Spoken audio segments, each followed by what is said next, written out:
good to be here today. Another opportunity to converse with you on Marriage Conversation 5.0. Pa, pa, pa, da, da, pa, pa, pa. Da, da, da, da, da, da, da.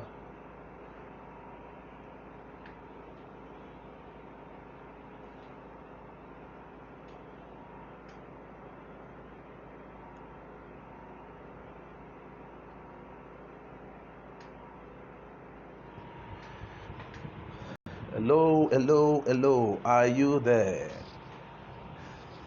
I'm glad to be here with you once again tonight.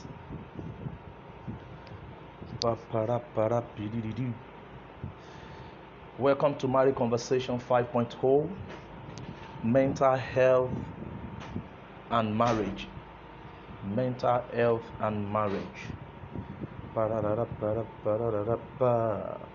I'm so excited to be here once again, and tonight promises to be another interesting edition as we dig deep into mental health and marriage, what mental health is and how it relates to marriage, and how it influences marriage or affects marriage outcomes.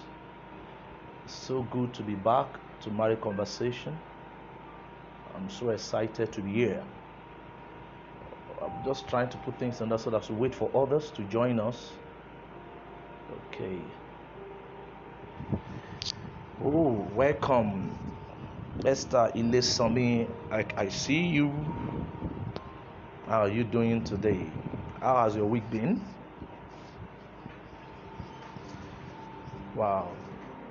Good to be here. Ejiro Eze, all the way from United States of Benin and the Benin Kingdom. I welcome you. It's good to be part to see you being part of today's Instagram live. Tell someone that Marriage Conversation 5.0 is live. We are on to get it off the ground. I'm so excited. You're welcome. Catchy Live, you're welcome. Just take some few minutes to wait for people to join on board, to get on board. Wow. I'm so excited to be here tonight. So excited. So excited to be to be bringing this to you live here in Lagos. You're welcome. Cast Republic, Mago Counseling, Maggie. It's good to see you again. Welcome on board. I'm excited that you're coming on board. Thank you for coming. Seeing you is an encouragement. So guys, how has your day been? Sound Mind Therapy. That's Mama Oluremi. It's good to see you tonight. Thank you for coming on board. Thank you for coming. It promises to be exciting, promises to be interesting, full of information. You're welcome. AG Mama, I greet you too. I salute you too. Greet all the Benin Kingdom for me. You're welcome on board. Wow. So how are you guys doing? Uche, Eze. It's good to see you too. Yeah. Sound Mind Therapy. Mrs. Oluremi, thank you for getting on board with us tonight. So, friends, how are you doing? Tell me something. How has the week been to you as a person? How has it been? Somebody want to tell me? Talk to me. How has it been? I'm waiting to hear from you. You know, we are all keypad warriors. So I want you to chat. It's Marriage Conversation, so converse with me, chat with me. Let me see. How has your week been? How has it been? So far, so good. How has it been? It's good to see, okay? Tumishe, welcome on board. You're welcome. It's been a great week, okay? Great, okay? Ogunaik Olumayowa. Am I right? You're welcome. Ogunaik Amayowa. Okay, from Mago Counseling, hectic, had some low moments, but good generally. Okay, okay. Life, we all know, is full of its ups and downs, and some of these things are just inevitable. And this is where the place of mental health becomes important. Some of these things are inevitable, and the best thing we can do is just to be strong, make sure that we are on top of our games, and keeping on. Okay, I'm fine too. So Michelle, I see you. I'm fine, doing well. It is what it is. And we're keeping hope alive, irrespective of what is happening. And that's why it's important to talk about mental health today. Okay, it's been okay. Ogunaik Oluwamayowa, I can see you. It's been a great week, sir. Beautiful, beautiful, beautiful. I'm glad to hear that it's been a great week for you. Thank you so much. Let me rotate the fan. Press it.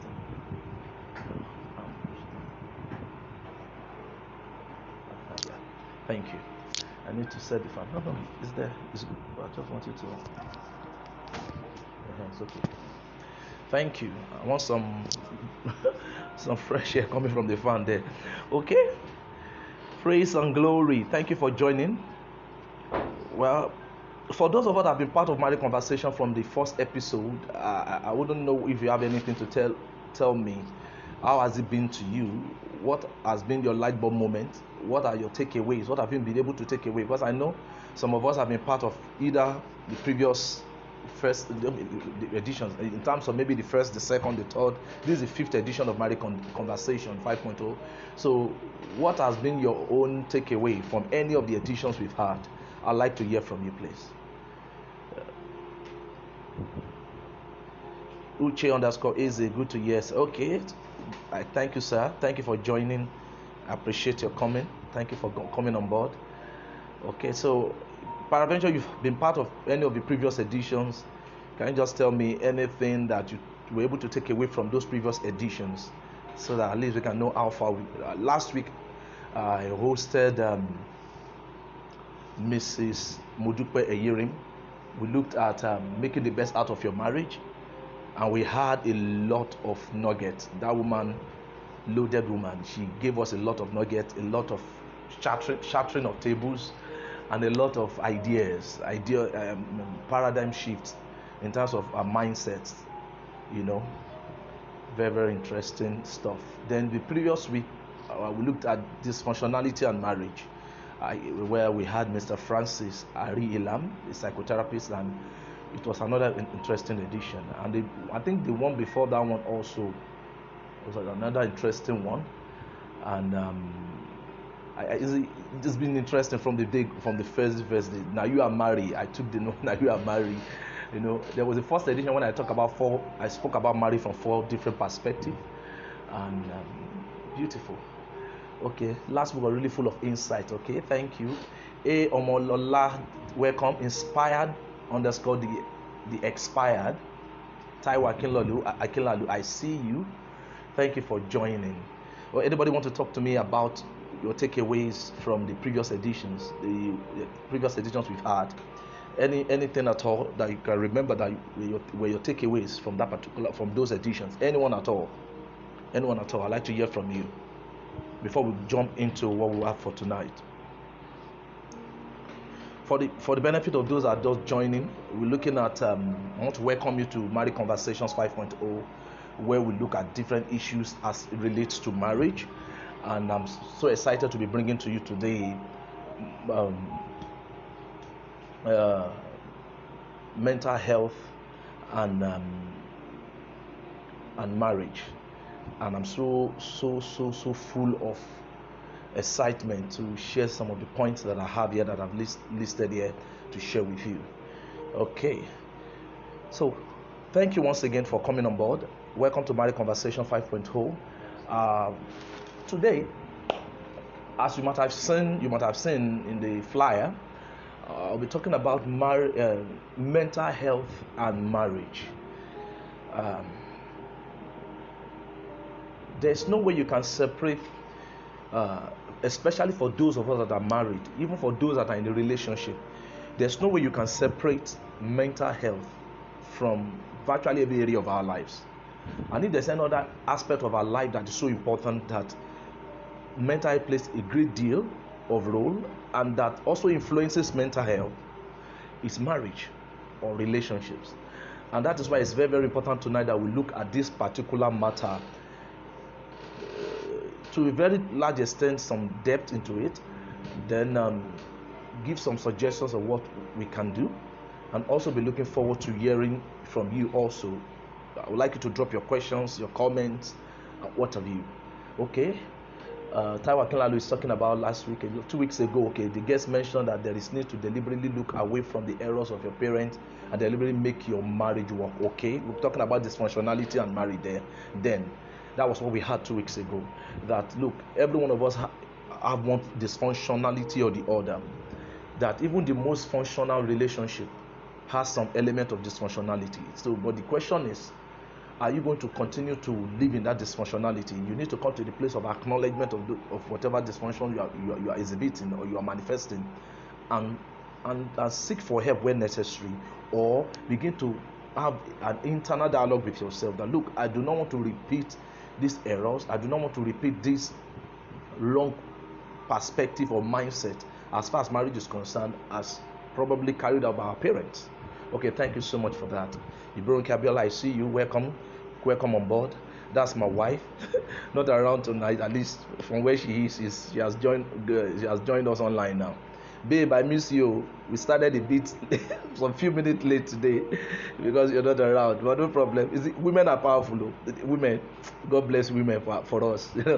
So I did stuck in traffic, but thank God we are here already. So let me get back to mental health and marriage. Mental health and marriage. First of all, I want to first say that we all have mental health, just as we all have physical health. So, just like we all have physical health, that if there's any distortion or disruption of your health physically, you will know it. You begin to see signs and symptoms that, okay, maybe I need to take some medication, or maybe I need to go to see the doctor. So as important as physical health is, so also the issue of mental health. So we all have mental health. That's number one foundation I want to lay tonight. In fact, your state at the moment is a reflection of the state of your mental health. Now, mental health is a state of optimal functionality. It refers to cognitive, emotional, and behavioral well-being. So this is basically talking about the way people think, feel, and behave. Let me bring the definition of World Health Organization or what mental health is. According to World Health Organization, the World Health Organization define mental health as a state of well-being in which the individual realizes his or her own abilities, can cope with the normal stresses of life, can work productively and fruitfully, and is able to make a contribution to his or her community. Now, why do we have to go to World Health Organization? Because we know they set a very great standard. So, according to World Health Organization, mental health is, I will say it again, is a state of well-being in which individual realizes his or her own abilities, potential, then can cope with the normal stresses of life. Stresses of life are inevitable, and can work productively and fruitfully, and is able to make a contribution to his or her own community. So if you look at it, that definition is a very, very broad one that talks about, number one, fulfilling of your own potential, ability to cope with normal stresses of life, and being able to contribute productively and fruitfully to the society. But at the very core, there are three cardinal things that mental health revolves around, which I mentioned earlier. Number one is the way people think. Number two the way we feel, and number 3, the way we behave. For those of us that have read there was a storyline that I posted, that we posted earlier on Love Boulevard Instagram handle, that talk about Ade and Ada. Ade got in the job, and now the demand of the job is taking a toll on him, not having much time with his wife Ada. Ada, on the other hand, believes that Ade probably is cheating on her and blah blah blah. To cut the long story short, our response to that scenario is giving Ade more stress, and Ade is also not conversing, not communicating with her. Now, if you look at it truly here, mental health, as I said earlier on, is a reality for each and every one of us. We all have mental health. There's a state of mental health. It's because when you marry the total package. There's a state of mental health that the person you are marrying or that you have married is at every point in time. Now, don't forget these 3 particular things. As far as mental health is concerned, it revolves around the way people think, the way people feel, and the way people behave. And you see, you can't separate people's behavior from the way they think. And the cognitive approach to therapy really drew our attention to this thing, because it believes that what you think is what actually influences what you feel. Every thought has an emotional dimension, an emotion commensurate to that thought. Your thinking will generate your feeling, your emotional disposition. Your emotional disposition will eventually influence your behavioral outcome. Then your behavioral outcome will influence your general life outcome. Now, if you look at Ade and Ada story that I painted earlier on, and I also posted when canvassing for this program, or advertising for this particular marriage conversation. Number 1, Ade is going through a lot of stress, because if you look at it very, very well, there are contributing factors to mental health. For example, issues like biological factors, that is our genetical makeup, life experiences and life stressors, family history of mental health and problems, mental health and mental problems. Now, but let me pick one aspect of the factors that contribute to mental health, which has to do with life experiences and life stressors. For Ade in that story, Ade was actually going through an inevitable life stressors or life stresses as far as his work is concerned. Now, in the light of the stress he was going through, now his thinking was that, look, all I just want is that I get this job done. I'm making a lot of money here. I need to be able to meet up my KPIs. I need to be able to make my deadlines. Those were his thinking. Now, his thinking influenced the way he feels. So at that point in time, all he was feeling was the emotion of the demand of the job. Maybe frustration, disappointment, not meeting up to deadlines, or the demand. The people working with him, maybe somebody is dropping the ball and things like that. Those were, because his thought, as far as that situation was concerned, was how to make the best, to make the best out of his business, of his work, of his new responsibility, ability to be able to convince the management that he deserved that particular promotion, and that generated his feeling. So, because he was not thinking romance, was not thinking any other thing, family, whatever, it influenced the way he was feeling. And his feeling produced the corresponding behavior, which is just anything outside of work was not important as far as his situation was concerned. And what happened? It brought about an outcome. What is the outcome? The outcome that he was not longer paying attention to his wife, was no longer ready to talk, to communicate. Now, let's look at the wife, Ada. Ada's thinking also influenced her thoughts, her feelings. Why is my husband not behaving the way he was behaving before? Now, at that point in time, our thought was that maybe because he's making money now, there's one side chick somewhere. That thinking influenced that emotion of, am I not good enough anymore? That emotion produced the kind of behavior of nagging, of disturbing, of fighting her husband. So, if you look at it very well, you can't separate your mental state from your thoughts that produces your feelings and also your behavior, which is your action. So when we talk about, I'm just using that just to explain as it plays out in a marriage scenario.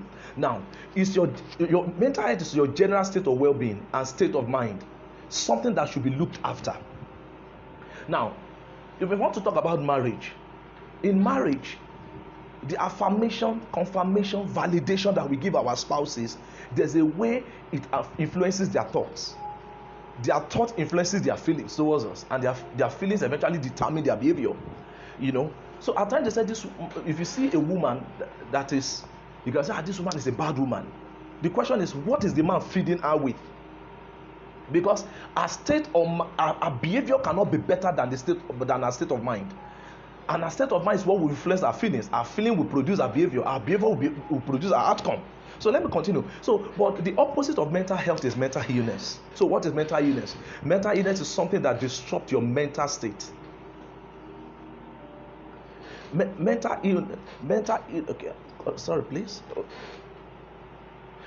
illness is something that disrupts your mental state and interrupts how you think, feel, communicate, and behave. So if you look at it very well, that when people experience mental illness or one form of mental issue or the other, is an opposite of mental health. Mental health talks about what you think, what you feel, and what you behave, the way you behave. Now, anything that disrupts those three things and makes it to be awkward and abnormal is what we term as mental illness. Now, many things are responsible for this. For example, I talk about life stresses, life stressors, life experiences, the traumatic experiences that people go through. At times our genetic makeup, when we talk about serious mental disorders, we'll come to that later. But I'm just trying to lay this foundation now. But so many things that influence these things. The conspiracy of silence in our culture has been a major trigger for mental health issues. For example, our upbringing and parenting styles. Now, Ade that I talked about, the reason why he's not talking, maybe in his growing up, the way he has been raised, his conditioning, is that each time he has gone through any issue like that, instead of being expressive, he will sink into his shell. And that has been his own way of dealing with life stressors and life issues. Unfortunately, he's with a woman that does not understand that feel that if there are issues, can you just talk to me? Can you just communicate with me? I want you to be more expressive with me. So our upbringing and the kind of parenting styles that determine the way we grew up can actually inform our mental state, the way we think, the way we feel, and the way we behave. Now, there are about 4 major types of parenting style. There's what we call the authoritarian or disciplinarian parenting style. There's what we call the permissive or indulgent parenting style. There's what we call the uninvolved parenting style, and there's what we call the authoritative parenting style, which is the most is the best form of parenting style. I'm not talking about parenting today. I just want to let you know. So somebody raised in an environment of an authoritarian and disciplinarian parenting style, that kind of person, the way he thinks, sees things, and behaves, now an adult, will be different from somebody raised in an environment where the parent was an uninvolved parent in his or her life, where there's no control, where there's no discipline, where there's no nurturing, that the child just grew up on his or her own, doing whatever he or she feels is good. So upbringing parenting style is a major factor that can affect the mental state of people. Another one is what we call toxic masculinity, where somebody has grown up. For example, somebody has a narcissistic tendency that misused the masculine strength to his own harm, to the harm of the women in his life, and even to the society at large. So toxic masculinity, ignorance, the way, for example, parents comparing children, you create an unhealthy competitive spirit in your own children, showing that you love one child than the other. So some of these way things so this kind of parenting styles or parenting the way children were raised eventually affect the kind of adult they become. And I've also talked about family history of mental health challenges. For example, there are some people that have this issue of serious mental issues in the family, maybe schizophrenia, bipolar, personality disorder, and on different kind of stuff. So people can also pick up some of these things in the family line. But I need to say this before I go on, that irrespective of your mental state, your mental health problem does not define you. They are something you experience. You walk in the rain and you feel the rain. But importantly, you are not the rain. So what am I trying to say here?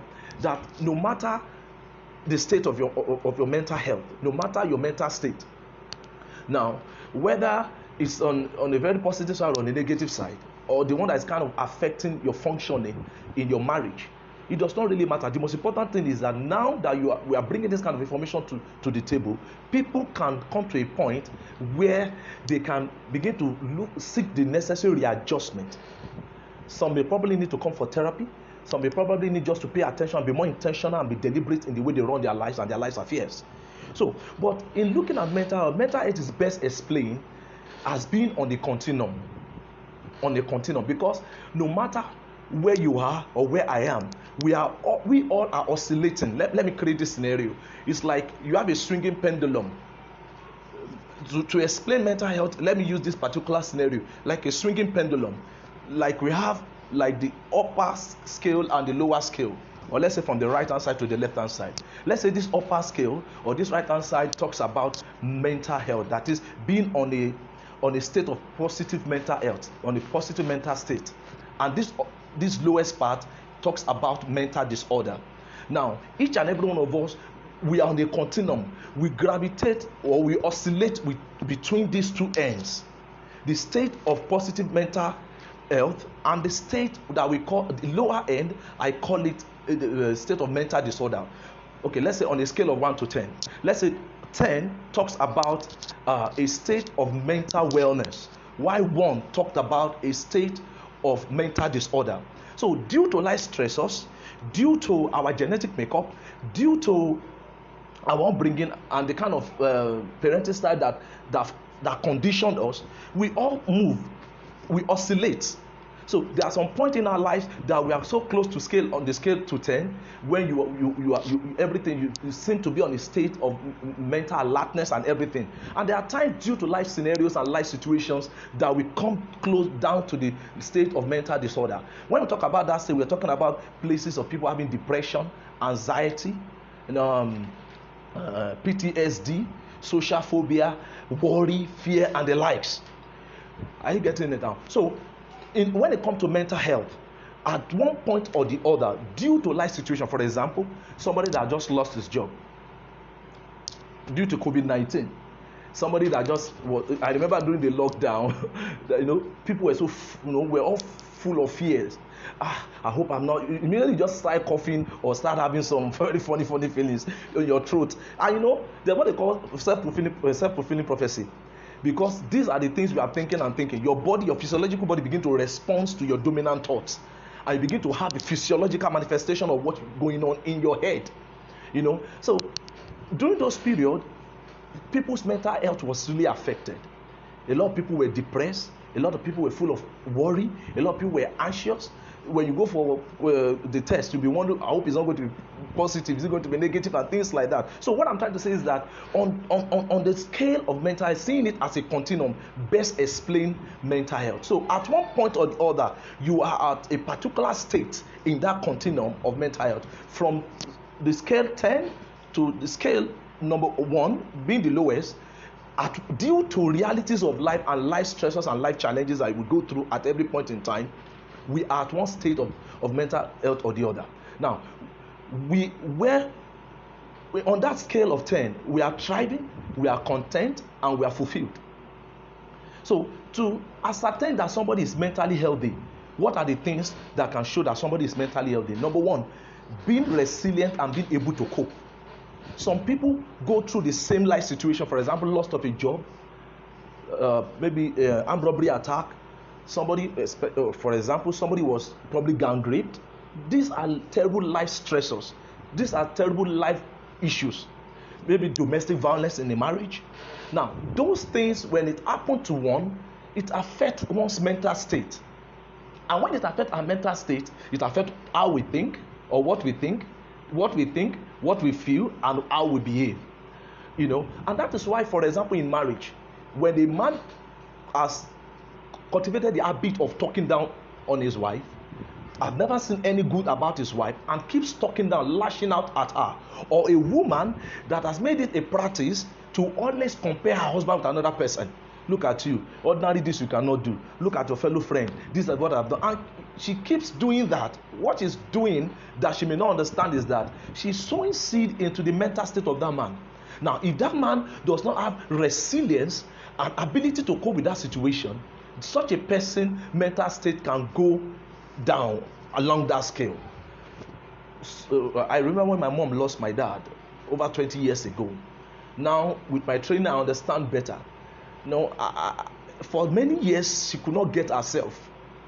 And it has been found out that one of the major things that affect people in this dimension, for example, especially in a marriage scenario, loss of a spouse. Nobody prays for such situation, but there's a way it affects people. Loss of a child, or loss of source of livelihood and things like that. Those major life stressors that come along our way in a relationship or in marriage. Now, so one of the things that shows how healthy a man is mentally is his ability to be resilient to cope with situation. Number two, having his feeling in control. That is being in charge of your emotions. Being in charge of emotions. There are some things that a woman will do to her husband that will make the husband to beat her up. Another man will express such situation. I will not lift a finger. It talks about his state of his mental health, being in control of his emotion. Another one is being confident. Being confident. For example, you're about to go sit for an exam, you're about to go for an interview, or there's something that demands you to come to the table. Your mental state can determine how confident you are going to be. Feeling good about yourself, a positive mindset, a positive self-image. These are products of a thriving mental state. Now, when somebody has this poor self-esteem, it's a function of a mental state. Such a person on the lower level of the mental health continuum that I talked about earlier on. Managing and expressing your emotions. Like the story of Ada and Ade that I talked about the other time. If, what's her name? Ada happened to be in a better mental state, she would have been able to manage her emotions and be able to express her emotions without affecting her husband negatively. But because of her mental state, she's not in control of her emotions. The way she's expressing her displeasure about her husband not being the kind of man he used to be before he got the promotion shows her mental state. Now, another one that shows how healthy a man is mentally is building and maintaining good relationships. So your marriage is as good as the state of your of your mental health. If you have a man that knows that's in control of his emotions, it will not be. For example, let's talk about the issue of sex in marriage. From my practice and from experience and from what I've heard in research and what I've read, in marriage, women are less prone to sexual intercourse. Women sexual libido is not comparable to that of man. When a man is on the scale of 10, a woman is probably at the scale of 4 or 5. And after childbirth, that libido and desire for sex in a woman goes down and down and down and down. And this affects a lot of marriages these days. A lot of marriages are affected due to this situation. Some have even gone to a point that their marital relationship have become a sexless relationship. Now, in that kind of a scenario, is producing a kind of it's producing a kind of input in the mental state of the man or of the woman. Now, a man that is not satisfied sexually definitely is not going to be happy. Definitely is going to affect his mental health. Definitely is good because sex itself has its own benefit. Physiologically and mentally, emotionally. So building and maintaining good relationship, ability to build and maintain good relationship is one of the evidence of somebody in a good mental state. Now, the fact of the matter is that we all have periods we are worried, we are angry, we are stressed, we are anxious, we are sad, or we are afraid. Because life happens to every one of us. We all interact with life. Life happens. Even living in Nigeria alone. I saw something today on WhatsApp. One of my WhatsApp contact posted something and said they were interviewing our president, President Muhammadu Buhari, after coming back from London. Said, "Sir, you are back, blah blah blah blah. What do you want to say to Nigeria?" And he said, "Continuity." And everybody said, like, "Continuity, in the light of all the things we are going through." You say continuity of the naira, the forex of naira that is changing at a very poor rate to the dollar. You're talking about continuity to that's where people interpreted it. Continuity to most of the labor unions on strike. Continuity to bad infrastructure. Continuity to, so people just interpreted it that way. So what I'm trying to say is that life has its own stressors. Life has its own triggers. In living in Nigeria alone, it's enough to give people mental challenges. So they are all normal emotions. And because the way we have been wired to be able to cope. We have what they call ego defense mechanisms, where we use to sustain our mental state.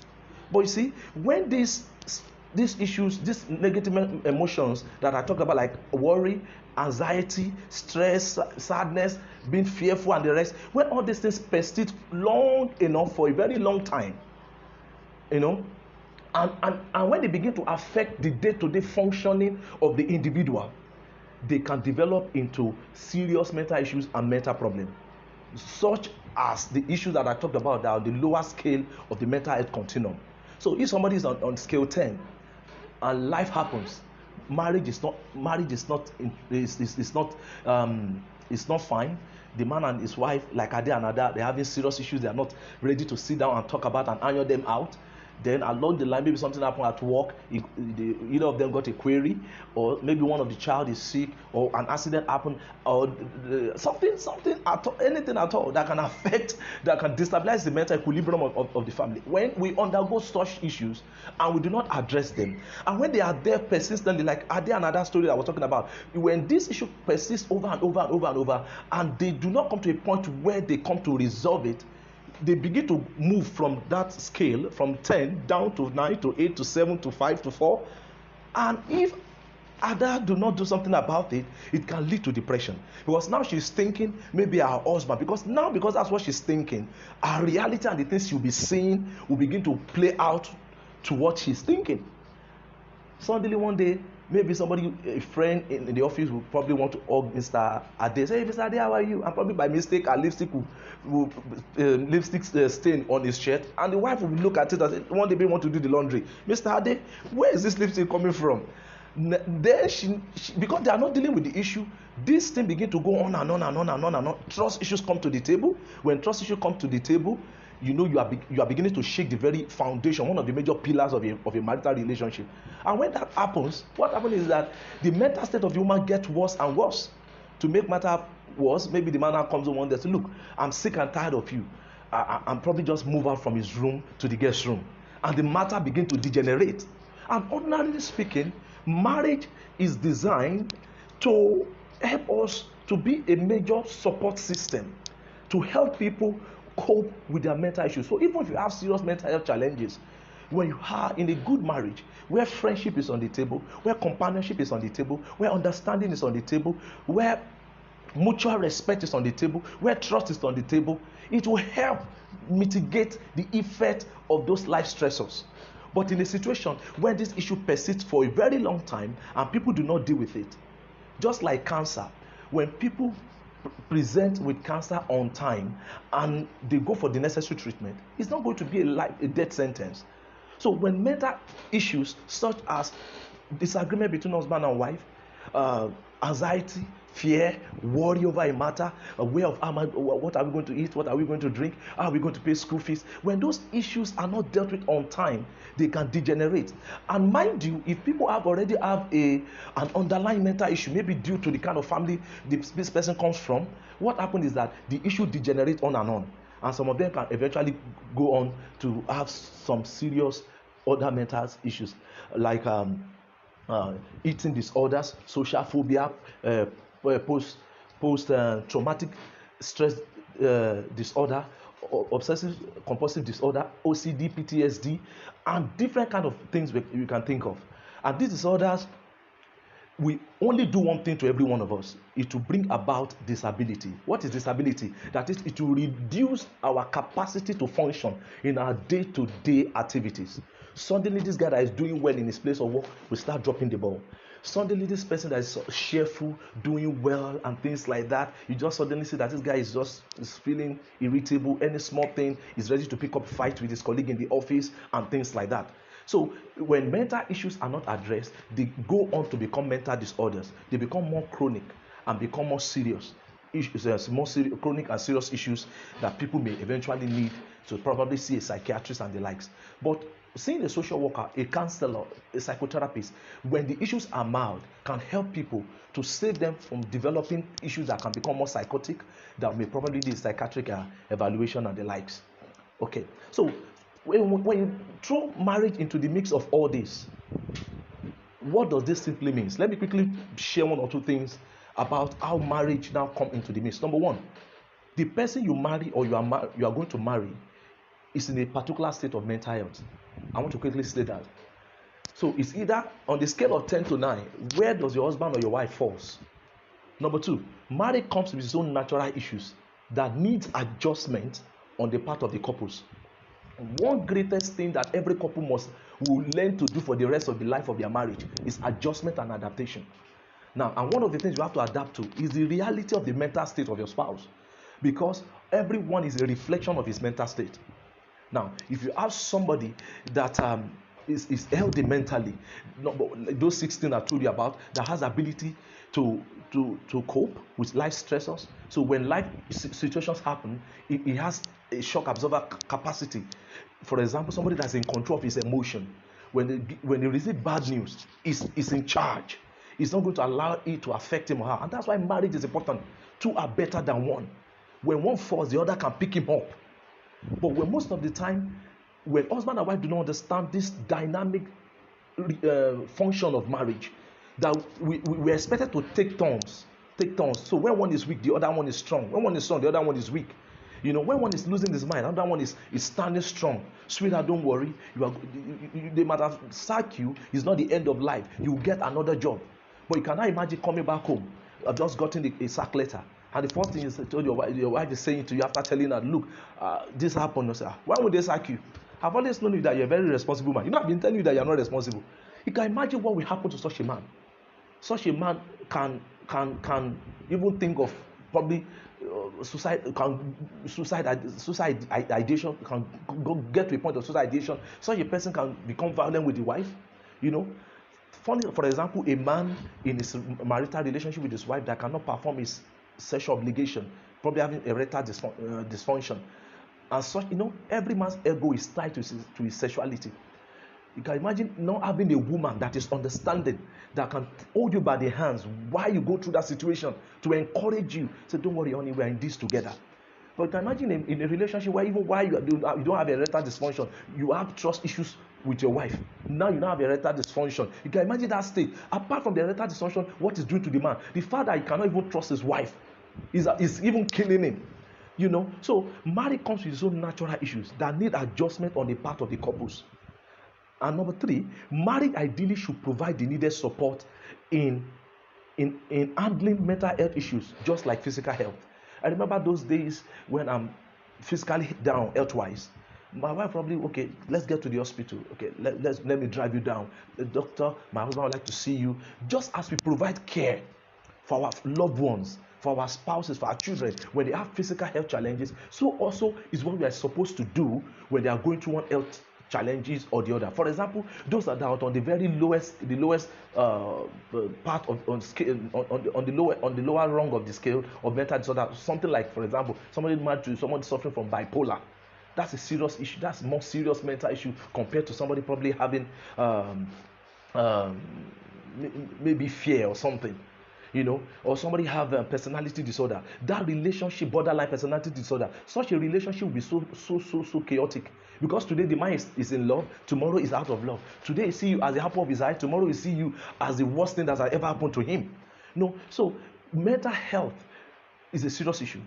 So marriage should ideally provide the necessary support that will help people going through their mental situation. Okay? So when we understand mental health, we will rather show empathy to our partners than judgment. We will rather show empathy. We put ourselves in their shoes. I've met people in a marriage situation where the woman is going through an issue with depression, and coming home to your house, and you have a man that cares, that's ready to, okay, what's happening to you again, my love? Would like to see your therapist? Reminding her, maybe it has even gone to a point that the person needs medication. Probably has gone for some psychiatric evaluation, and this person needs to take some medication, and you can see the husband say, oh, sweetheart, it's time to take your medication now. And they are there to support. Now there are some normal roles or obligation that the woman needs to carry out in the house, but the husband showing understanding. Look, I understand what you are going through, and showing the necessary support in that regard. That will help that partner to be able to come through that situation and come out better. So instead of judgment, what the spouse will bring to the table is empathy. For example, like Ada, if Ada had been more sensitive to the husband, say, sweetheart, what's really going on with you? I observe since this happened, this has been going on. And this is where I feel about it. This is what your action make me feel. The husband will say, what are you talking about? Who is thinking about another woman? Look, it has been work stress. I'm stressed out situation in my place of work, and you'll be able to talk. Generally speaking, men don't talk as much as women. Generally speaking, we know there are exceptions. So when you bring communication to the table, are you able to express yourself? It will alleviate the mental distress that the woman is going through. So by so doing, if the man has brought communication to the table, Ada would have understood better. And what would she be doing? She would have brought empathy to the table instead of judging. Ada would have brought empathy to the table instead of judging Ade. So being sensitive to each other and showing understanding is a game changer. We need to understand that whatever you do will contribute to the mental state of your spouse. Whatever you do will contribute to the mental state of your spouse. If you make your home heaven on earth, it will contribute to the mental state of your spouse. Remember the definition according to what the organization, a state of mental well-being where the person can fulfill his potential, can cope with normal stresses of life, and at the same time can contribute meaningfully, productively, and fruitfully to the society. So when we bring understanding to the table, it changes the game. It changes the atmosphere in our home. Most of the things people are going through, the issues are going through in their marriage, if either of the man or the woman will just be more sensitive. And look, I wonder what is going on in the head of my husband. I wonder what the situation is. And just pay attention and be more sensitive. Things will be better. When we communicate more and express ourselves clearer to our partner, giving room for deep conversation, we are relieving unnecessary tensions in our marriages. Remember, mental health evolves around three major things: how you think, what you feel, and how you behave. So when we communicate, communication is key when it comes to mental health and marriage. Communication is key. In fact, no matter what you are going through, if you'll be able to open up and be vulnerable to your spouse and say, look, this is where I feel about this situation. For example, let's pick depression for instance. There are three major things that happen in the head of somebody that is going through depression. Number one, the person feels is not good enough. There's this self-doubt, self-sabotaging thoughts that goes on in the head or in the mind of somebody that will be going through depression. I'm not good enough. Number two, the world is against me. Every other person is against me. Peradventure, maybe because of things happening around him or her, the situations are not going well. So he believes that the whole world, friends and family, the universe as a whole is against him or her. Then number three, the future is bleak. They interpret the reality of their future in the light of their present day circumstances. So no matter what they are going through, if a man begins to think in that way, I'm not good enough, the world is against me, the future is bleak, what is left for that person is to enter into depression. And when depression is not addressed on time, suicidal ideation become the order of the day. And when suicidal ideation comes to the table, it's a matter of time when steps are not taken to address it, so a person eventually carry out that suicidal threat or suicidal ideation. It has been established through research that women go through more of depression and suicidal ideation more than men, but men carry out actual suicide, more than women. Why? Because women are more expressive. They speak. They look for one support system. Some of them, if that's why even when you go to religious centers, you see that women are more in population than men. Women are always more in population than men. And when you look at it that way, you discover that because that's also been found through research that there's a way religion or faith help mental health. How? Because through faith, people seems to have this sense of hope rekindle every now and then. They trust in this, that there's God in heaven that can change their situation. So they keep hope alive. By so doing, what that does to them is that it helps them to maintain some level of mental sanity. So, but men, you see, most of them, they don't even, in the number of men that in terms of faith and religion, you have lesser men. But go check social arenas like beer parlors and things like that. You see more men there. So they don't express what they feel. They look for other things, substances, drug, alcohol, to numb their pain.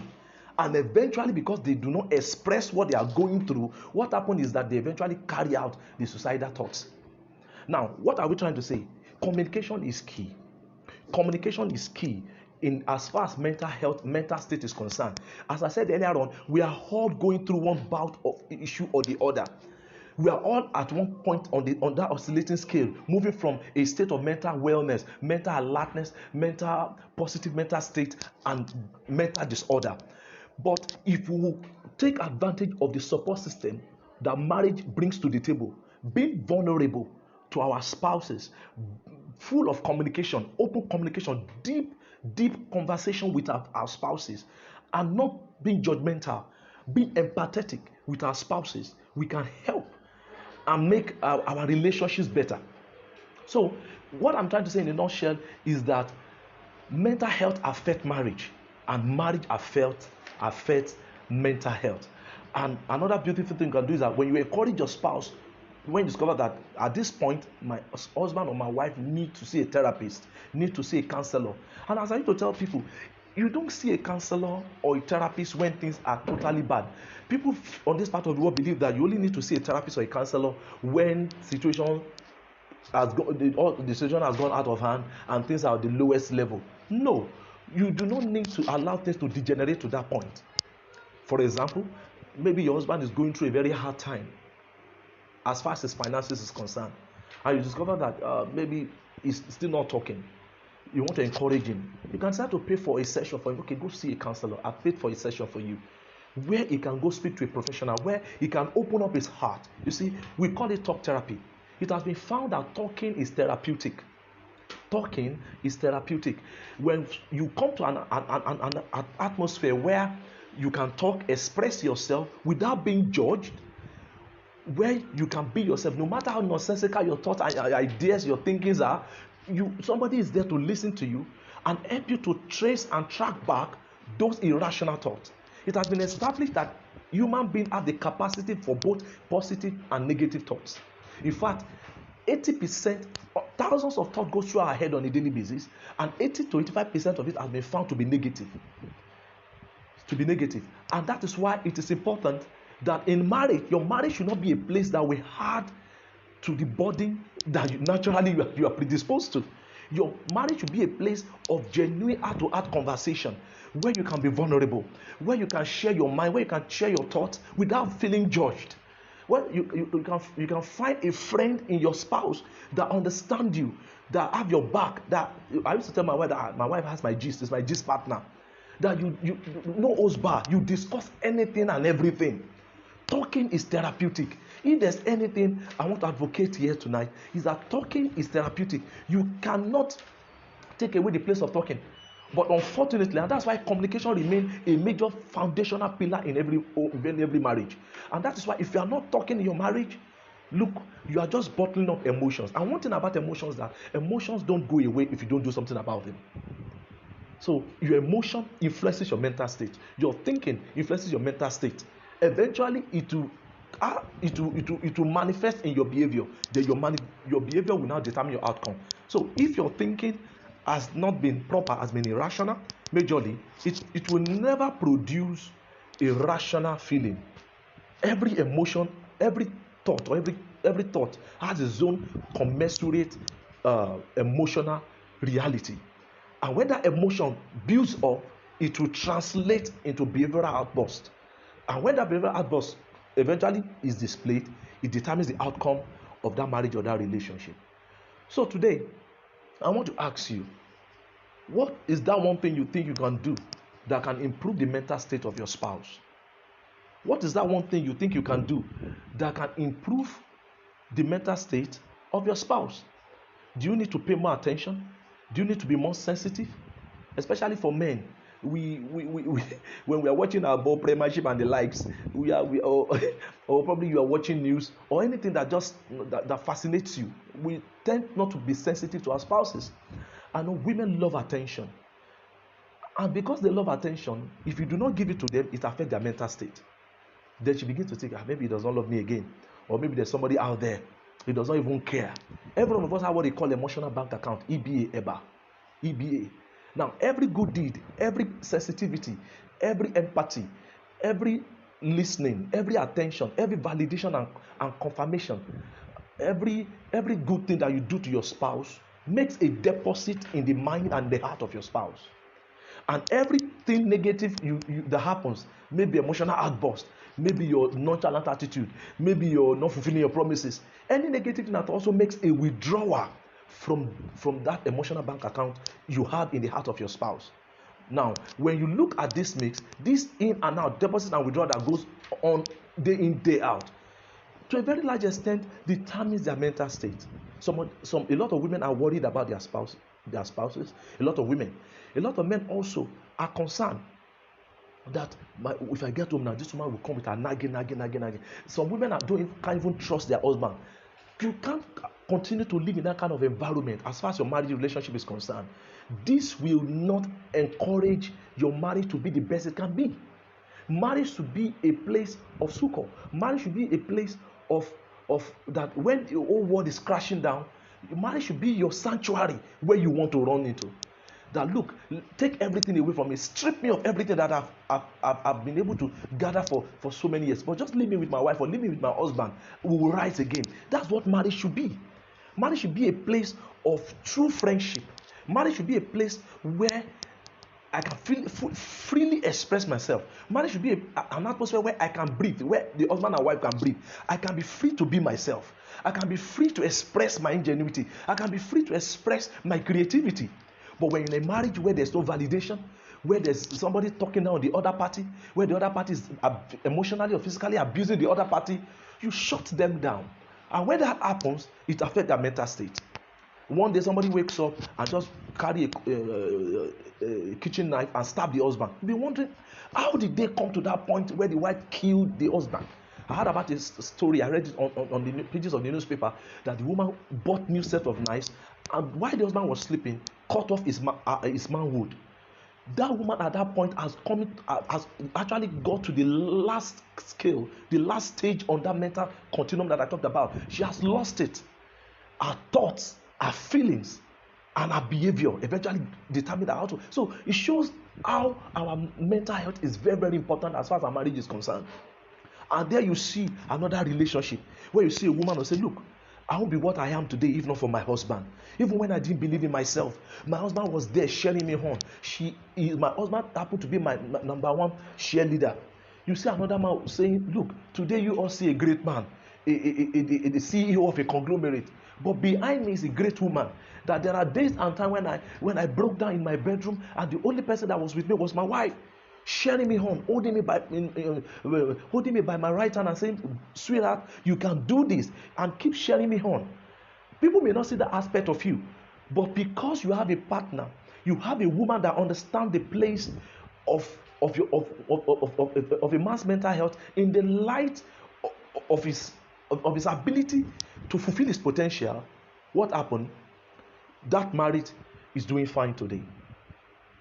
I don't know the state your marriage is in today. If you pay attention to these few points that I've been able to share with you tonight, and say, look, I want to be more sensitive to my wife's mental state. A woman denying her husband of sexual intercourse. You don't know what you are doing to him. When you reject or refuse your husband's sex, it's not just about the sex. You are damaging something in him. Rejection to him, refusing him sex to him is saying you are not good enough. He may be thinking, okay, am I not doing it well? Even though that may not be the right thinking, because if it's a man that is healthy mentally, what he will say, okay, for her, just give her a benefit of doubt. Maybe she's not just on the good side, maybe she's not on the good. She woke up on the wrong side of the bed today. That's a man. But how many people are actually in that state of mind? Remember, life happens. School fees, house rent. Now there's no business is not doing fine. Now comes home again, want to have sex. I say no. You are just killing him. Even if you are going to say no, maybe for one genuine reason or the other, the way you go about saying no matters a lot. Matters a lot. So you wake up in the morning and the man, I say, good morning, my husband. I say, what's good about the morning? And he carries that same emotion to his place of work. Everybody gives him he's just irritable because he's suffering in one aspect of his life and it has influenced his mental state. So I want to encourage us today, as I wrap up tonight's conversation with you, and I want to hear from you, that there is need for us to pay attention to our spouses. There's need to be sensitive, to be empathic, to be deliberate and intentional with our communication. And when we do this, our relationship will be better for it. Okay, so let me hear from you. I want to hear your beautiful contributions in the light of the things I've been able to share with you today. You make marriage look really easy. Formation is power. Thanks. Thank you, Ejire. I appreciate you for that contribution. Thank you so much. Okay, I want to hear from you now. I want to hear from you. Please say something. It's married conversation, and you know it's only me doing it today. There's no guest today, so be my guest. So I want you to say something. What stood out for you in the things I've shared, or do you have any idea you want to share with us? So if you forget anything, don't forget this: that mental health affects marriage. Marriage affects mental health. Your marriage will influence your mental state. Your mental state also will influence your marriage. So if you see a man that is happy, that is excited, that is full of having a fulfilling sexual relationship with his wife, or a woman that is having a fulfilling conversational relationship with her husband, it will influence their mental life, their mental health, which will translate into their productivity in their different workspaces. So it's very, very important to note that. So tonight, don't forget this. To come to a point where we can now say you are mentally healthy. Number one, you must be resilient and able to cope with life stressors. You must have your feeling and emotion in control. You must be confident, have this self-confidence, feeling good about yourself, a positive mental and self-image, managing and expressing your emotions, ability, not that we don't have emotions, both negative and positive, but ability to manage it and to express it rightly is important here. This defines how well your mental state is, and building and maintaining good relationship. Some people can't keep relationship. They can't keep relationship, you know. For example, somebody having a borderline personality disorder, they are in and out of relationship. They have a very chaotic relationship. You know, these are the things that is important for us to know. So, brothers and sisters, I want to hear from you. Any question before we call it a wrap tonight? Any question? Question? Talk to me, friends. I want to hear from you. Mr. Bankole, I see you. Okay. Olasoji, I see you. Thank you for coming on board. Thank you for joining tonight. I want to hear from you. Somebody say something to me, please. Let me hear from you. Any experience? Have you seen any situation like that? Do you have any real life case in point where what I've shared with you tonight plays out? Maybe at times we have some breakdown in the home, on your conversation between you and your wife, or between you and your husband, and basically it's because we are not paying attention to the issues that I've raised here. At times we look at our spouses and say, what is the big deal about this now? Why is he so worked up with this issue? You need to be empathic. What seems nothing to you, because your own mental state, you may probably have more resilience with this person depending on your own makeup, genetic makeup, or your own upbringing, your own exposure, your own nature and nurture. There's a concept called the nature and nurture concept that may make you different from your party. So expecting your spouse to behave the way you behave, or to respond to situation or like the way you will have responded, is not a very correct thing to do, because we are two different individuals. Okay, couples need to make excuses for one another when there is a breakdown, rather than jumping into a conclusion that will further escalate the situation. Yes, very true, Mr. Bankole. Very, very true.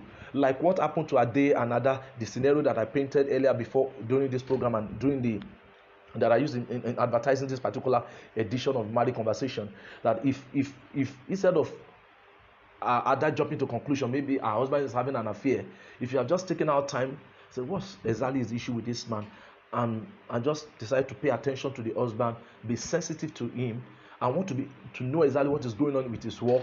I want to know, the man eventually will open up. And also on the side of the husband too, if the husband has just been more how do I put it now, more sensitive, that look, my disposition, my attitude will affect my wife, and she's already complaining, and just take out time, say, my wife, this is what is happening to me, work has been hectic, these are the challenges I'm going through.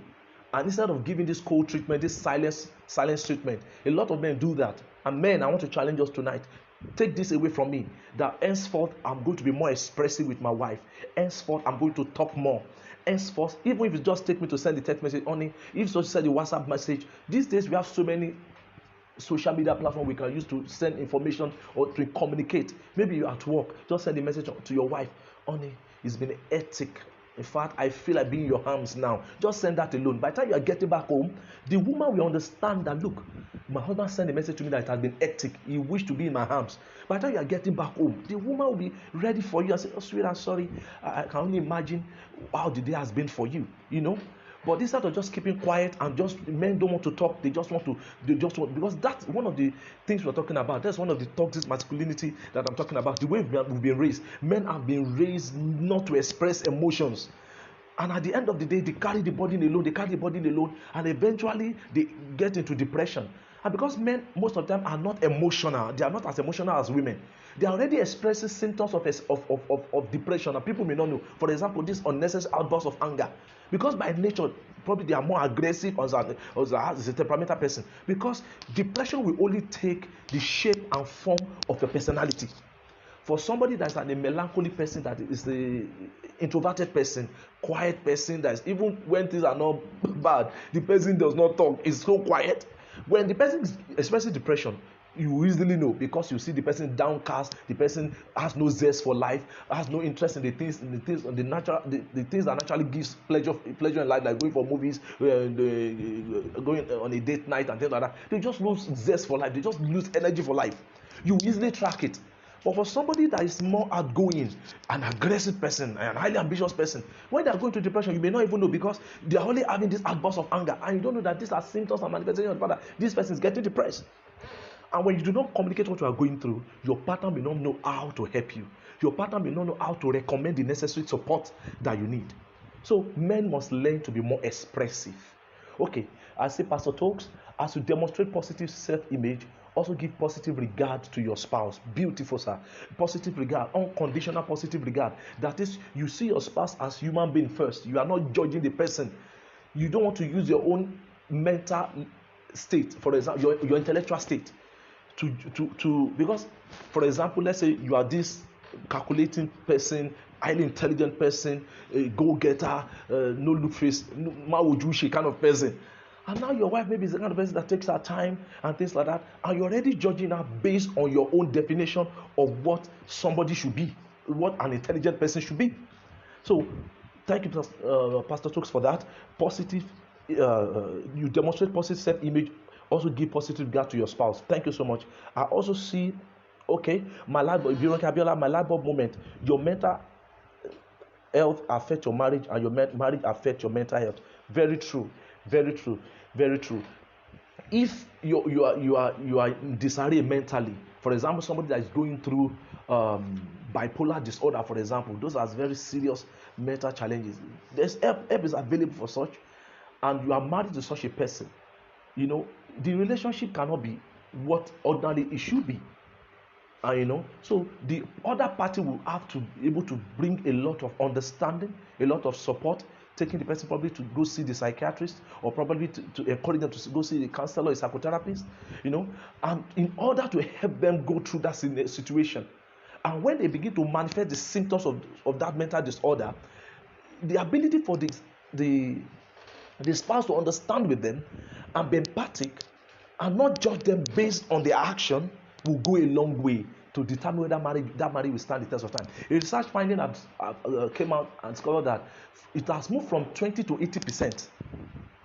The influence of chronic mental disorders as regard divorce in marriage. What am I trying to say?